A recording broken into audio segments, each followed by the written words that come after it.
बंधुगण समय सबुठारु बलवान होइथाए। समय आगरे मनुष्य किछि भी नुहे।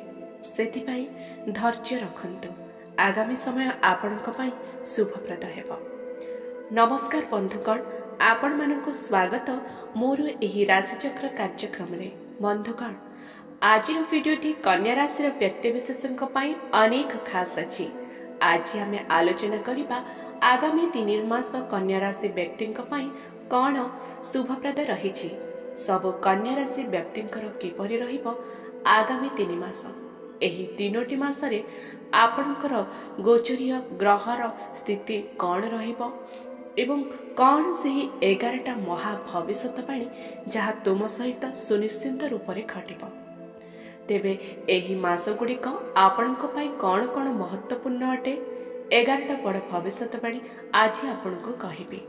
एहा पूर्वरु जदि आपणकर कन्या राशि होइथाए एवं आपण भी माँ लक्ष्मी को सच्चा हृदय भक्ति करती विश्वास करती, तेबे एही वीडियोटी को लाइक करी कमेंट बॉक्स रे जय माँ लक्ष्मी अवश्य रूप से कमेंट करंतु। देखिबे माँ लक्ष्मीकर आशीर्वाद आपणकर समस्त धन धान्यर इच्छा सुनिश्चित पूर्ण हेबो। तेबे आसंतु कार्यक्रमटी को आरंभ करिबा। बंधुगण, यह कहिबे कि आपणकर क्यारियर किपरि रहिबो आगामी 3 मासरे। आपणकर भाग्य कौन कहूछि, आपणकर दाम्पत्य जीवन किपरि रहिबो एवं आपणकर हेल्थ किपरि रहिबो, एही सब विषय उपरे आज आमे चर्चा करिबा। तेणु ध्यान दे सुनंतु। प्रथम मासरे जानिबा आपणकर क्यारियर संपर्क रे।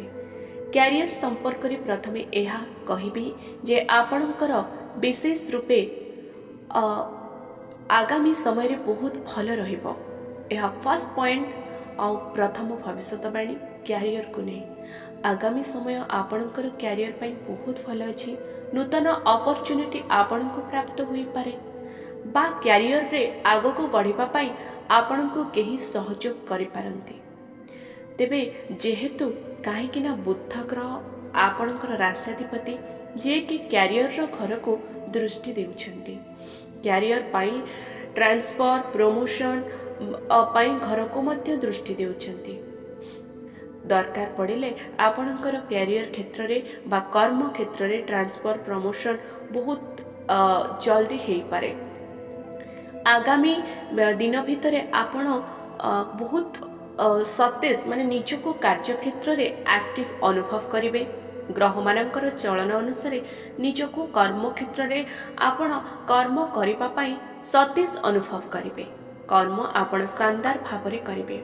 नुआ किछि शिखिबा को मध्य आपनको मिलि पारे। एहा छडा आपनको क्यारियर रे अलगा नंबर रे अवसर मिलिबो, माने आपणकर पदोन्नति हेबार मध्य जोग बनुची। एहा जुलाई रो प्रथम 15 दिन रे सुनिश्चित रूप से घटिबो।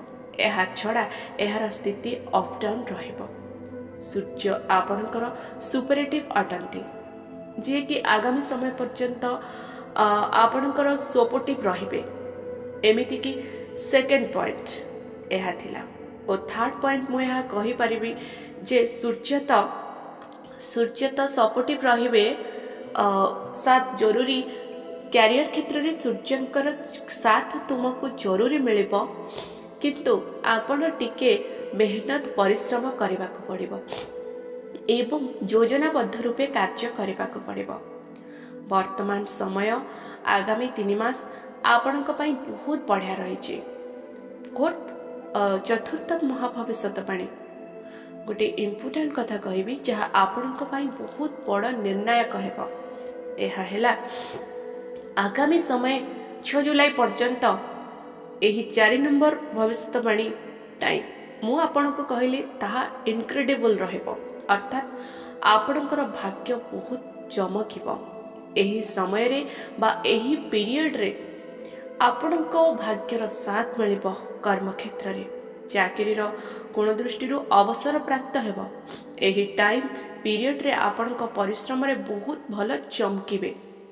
पंचम गुरुत्वपूर्ण भविष्यवाणी ताहा कहे कि आपणकर विशेष रूपे जो शुक्र बा भाग्यर लॉर्ड अछंती आपणकर पैसार लॉर्ड अटंती से नीच होइजिबे 24 अगस्त को एवं 31 अगस्त पर्यंत एहारे नीचरे चलिबार प्रभाव आपणक जीवन रे रहिबो जहाँ आपणक पई भल नुहे तेणु ध्यानर सह ସେହି ସମୟରେ ଚାଲିବେ। ଏହା ଆପଣଙ୍କ ପାଇଁ ପଞ୍ଚମ ଭବିଷ୍ୟତବାଣୀ ଏବଂ ସତର୍କତା ସାବଧାନତା। ଏବେ ଷଷ୍ଠ ଭବିଷ୍ୟତବାଣୀ ଯାହା ରହିଛି ତାହା ବଡ଼ ମହତ୍ତ୍ୱପୂର୍ଣ୍ଣ ଅଟେ ଆପଣଙ୍କ ପାଇଁ।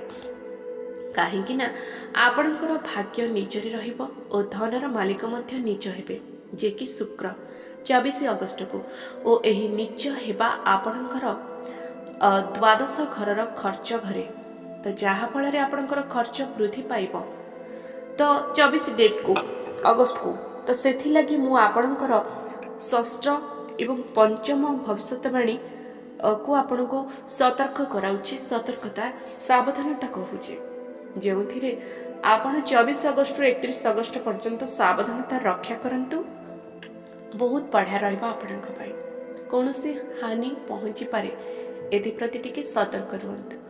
अर्थ रिलेटेड कौनसी बड़ा डिसीजन नबा पूर्वर काहाकू अर्थ देवा पूर्वर भावी चिंती दियंतु बा अन्य काहा उपरे विश्वास करी निज अर्थ को लगांतु नहीं अर्थ हानि हबार संपूर्ण संभावना बनुछि। आगामी समय आपणक पई अर्थ को नहीं बहुत पीड़ा भोगिबाकू पड़िबो एवं धनर हानिर जोग बनुछि। एहा परे सप्तम महत्वपूर्ण भविष्यवाणी अटे एहा हेउछि आपणकर जो मंगल ग्रह ताहा आपणक पई लगभग 26 अगस्त रु मंगल आपणक पई मंगलकारी होई पारंती ताहा आपणको हैरान भी करि परिबे एवं जून और जुलाई रे आपणकर 12th हाउस को से गोचर करिवे। एहा आपणकर मंगलंकर द्वादश घर हॉस्पिटलाइज मध्य तेणुक हुए तो आपणकर शारीरिक अस्वस्थता रक्तपात हो पारे बा आपण हॉस्पिटलाइज हो पारंती एप्रति टिके सतर्क रुहंतु। निज चाली चलन गाड़ी चलाउथिले सावधानता अवलंबन करंतु। मंगल हेउछंती क्रूर ग्रह जेहेतु द्वादश घर अच्छे खर्च वृद्धि करने सहित से आपणकर किसी न किसी शारीरिक क्षति कराइबे किंतु जेहेतु मंगल द्वादश घर फॉरेन ट्रैवल जदि आप बाहर कंपनी रे जॉब करुछंती बा फॉरेन जीवा पई प्रयास करुछंती तेबे आपनका पई शानदार रहिबो पॉजिटिव रहिबो मंगलंकर एही गोचर।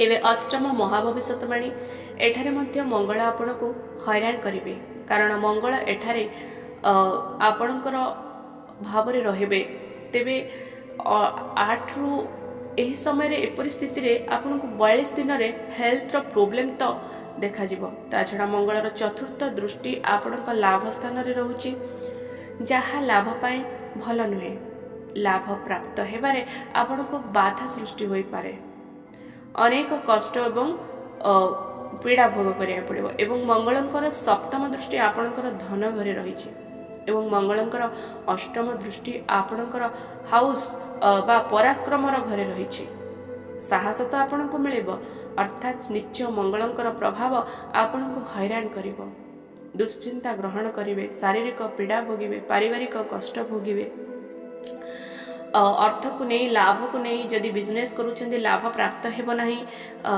पीड़ा भोगिवे मानसिक दुश्चिंता आपण भोग करिवे। नवम महाभविष्यवाणी जहाँ अच्छी ता आपणकर दाम्पत्य जीवन एठारे मैरेज लाइफ रे राहु महाराजा तो अछंती जहा कि भल नुहे एवं मैरेज लाइफ रो लॉर्ड बुद्ध से भाग्य घरे अछंती भाग्य रूपे तो सहयोग मिलिबो हेले मैरेज लाइफ रे खराब रहिबो ओ जितेबले 24 अगस्त पर यही खराब परिस्थिति बढ़ी पारे आपणकर टिके सतर्क रहिबे कहीं शुक्र नीच हे 26 अगस्त को मंगलंकर गोचर यह आपणक पई अनेक खराब प्रभाव दब सतर्क रुहंतु।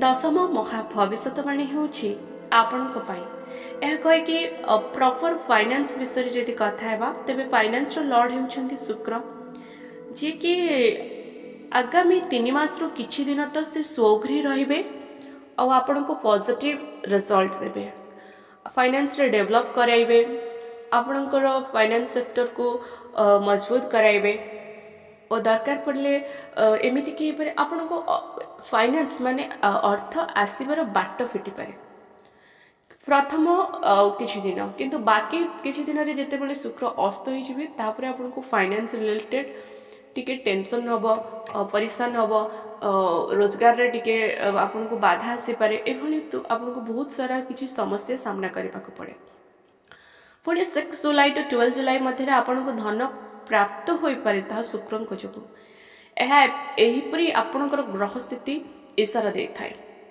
तेबे दशम महाभविष्यवाणी आपणी किसी भल अच्छी किसी खराब अच्छी एवं 11 महाभविष्यवाणी होची जहाँ अच्छी ता कहीकि आपण को किसी खास व्यक्ति धोखा मिल पारे धोखा मिलबार प्रबल जोग एठारे देखा जाउची सेथिप्रति सतर्क रुहंतु काहाको अधिक विश्वास करंतु नहीं एवं यह सहित जदि आपण जमी किणिबार योजना करुछंती तेबे जुलाई जेपर्यंत जुलाई 6 पर्यंत आपनकर भल समय अछि तापर खराब समय टिके सतर्क रुहंतु एही टाइम पीरियड रे आपण सेल परचेस भी करंतु नहीं एही टाइम पीरियड रे आपण को राजनीति रे मध्ये लाभ प्राप्त हेबो एवं एही टाइम पीरियड रे भाग्यर अनुरूप रे किछि विशेष सफलता मिलिबो एवं जदि आपण टीचर अछंती तेबे एही टाइम पीरियड रे काफी भल एडवांस मिलिबो आपनको प्रशंसा मिलिबो बास आपनको ध्यान रखिबाको हेबो कि ए 11 नंबर भविष्यवाणी शनि महाराज 29 जून को बकरी हेबा कारण आपनकर पेट खराब रहिबो एजुकेशन रे बाधा उत्पन्न हेबो परिश्रमर फल आपनको कम प्राप्त हेबो एही परिस्थिति देखा जाउची आपनको पाखरे तेबे बंधुगण आज वीडियो भल लागिथिले लाइक